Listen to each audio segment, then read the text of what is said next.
Howdy. In today's video, I got a bunch of stuff, but I promised several of you guys to talk about my work boots. So I'm gonna talk about my work boots. Then I'm gonna go and just walk around and show you progress on the cabin. And then I gotta stain those stairs.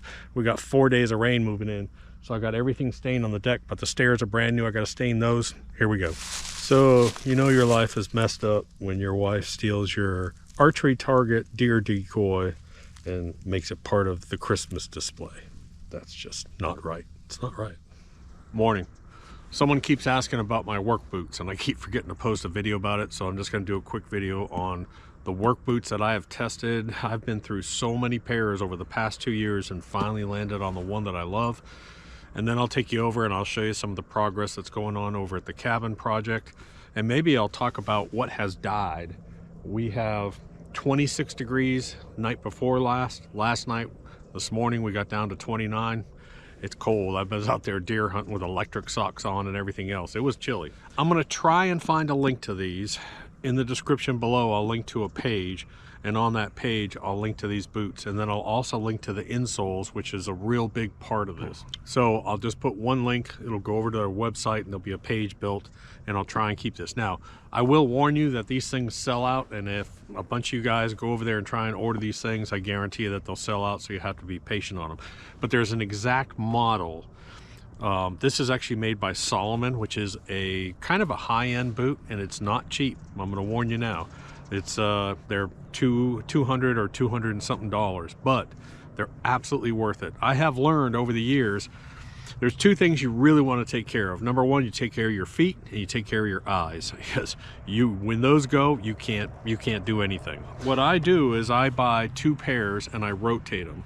So I wear one pair one day, I let them dry out, put on the next pair. That has extended the life of these things. Now you're going to say, Doc, why are you spending so much money on work boots? We are out here on this farm project every single day. I'll give you an example. I have a Apple Watch. One day I was out, the other day I was out here and it was 13,000 steps, 6.2 miles. That's a lot of walking. And I have to have a lightweight boot. Number one, has to be extremely lightweight, but it has to give me real good ankle support. Now these are extremely light. I mean, really light. I forget the weight on them. I forget the gram weight on them, but they're really light. And I do not wear heavy boots anymore. I start to get hip pain. If I'm out here dragging heavy boots around, it's gonna kill me. So these are extremely light, and that's what I love about them. Next, they have to have ankle support. Ryan, the first couple days he was out here on this project, I think he rolled his ankle 2 or 3 times. So I went ahead and I ordered him a pair of these. And the first thing he did when he got out on this farm property, the first thing he did is, man, hold on, I got to go put on my boots. So they give you real good protection about ankle roll. So what I do is I leave this section, the toe section, a little bit loose, and then I tighten up the ankle section, and I wear them all day long. I mean, from the time I get up to the time I turn on YouTube at night or whatever I'm doing at night, I have these things on. The next thing, if you're walking a lot, if you're doing a lot of walking, a lot of hiking, you're going to start to get heel pain, especially as you get older. You start to get that pounding and that heel pain. Okay, there's a special insole, and it's only this one type of insole. It's an open cell technology, and I will put a link to this, and it's a very specific insole. I'm going to take it out of here so you can see it. This is the insole, and you're going to pull out the insole out of this boot, and you're going to put this and replace it. It fits right in there, no problem.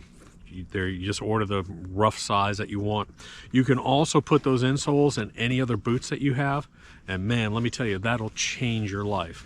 Before I had my insoles in here, on any boot that I wear, I will start to get heel pain just from constantly walking and walking and walking. So if you suffer from heel pain, get these insoles and put them in your work shoes, your work boots, whatever you have.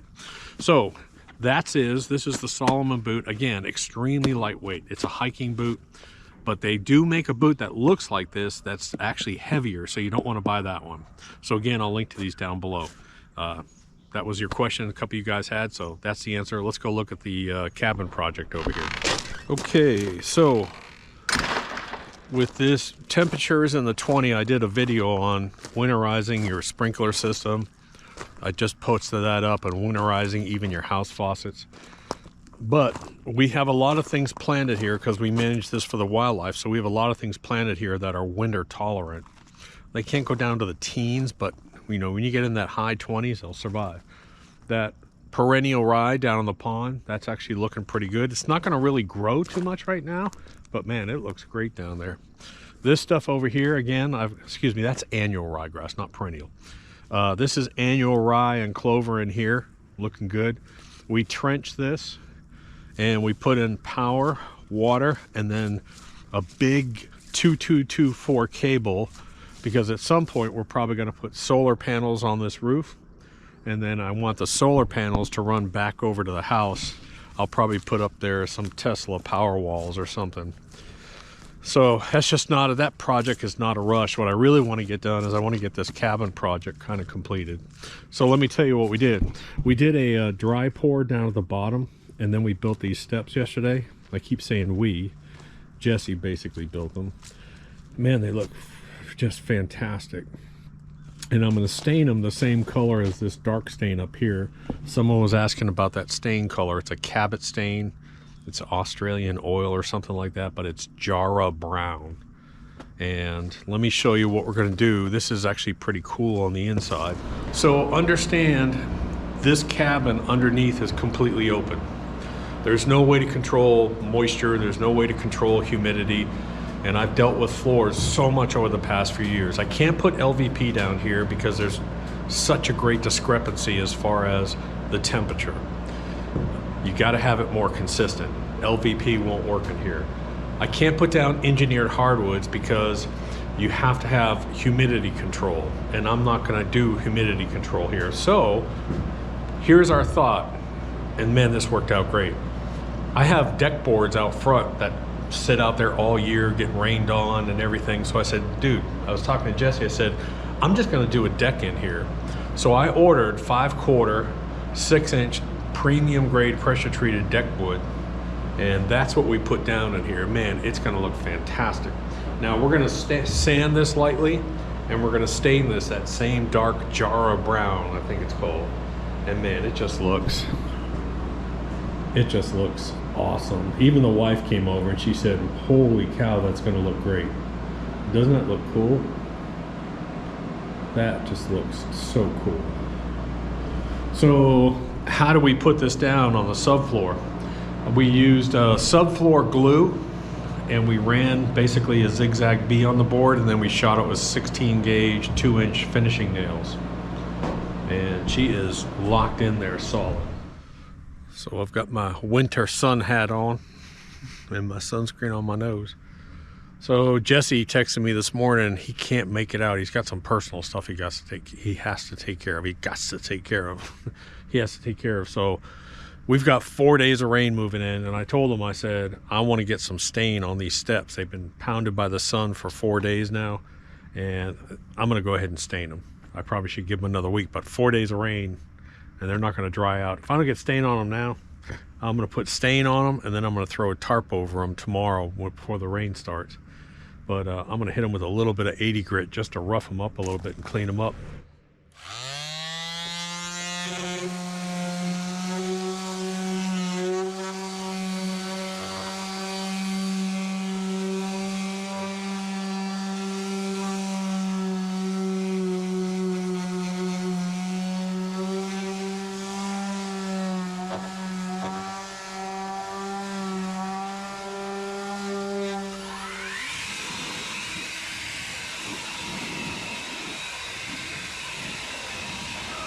I'm not going to get real detailed today. I'm actually not going to do the stringers because I'll let Jesse do that. I just want to get these top surfaces, because if I've got 4 days of rain coming in, these things are going to soak up water, and they're going to be soaking wet for a solid week. I'd have to have another 4 days of sunshine. But every afternoon, these things, we've had the wood stacked up out here. The sun's been hitting them and drying them out, and I'm down close to a 12% on a moisture content, which is where you want to be. Even though this wood is fairly new, I'm gonna go ahead and hit it just like we did that porch. That porch looks awesome. But this is that Australian timber oil by Cabot, and the color is Jarrah Brown. It's a real dark brown with a touch of maybe a red in it, almost like a brown mahogany. And we use this, I'll tell you where we use this. We built a big bridge over in the woods over our creek, and so I wanted an oil base. I normally use a water-based stain, but for steps like this and for the stairs that's going to be outside, I'm going to do oil. Now, one trick on the oil is once oil gets in there and seals up, it really doesn't do any good to put another coat on it because it's sealed. So when you do oil stain, you want a real heavy coat on there. You want to really sock it on and let that soak up. I'd rather have you put it on way too heavy and then maybe take a rag after a while and soak up any excess. But this stuff really looks good.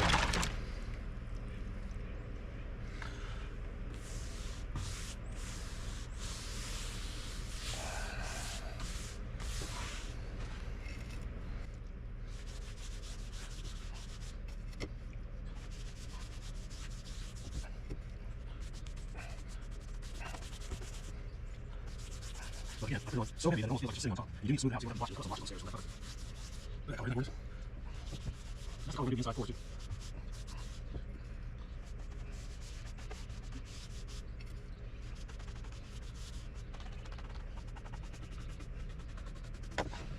Isn't that a great color?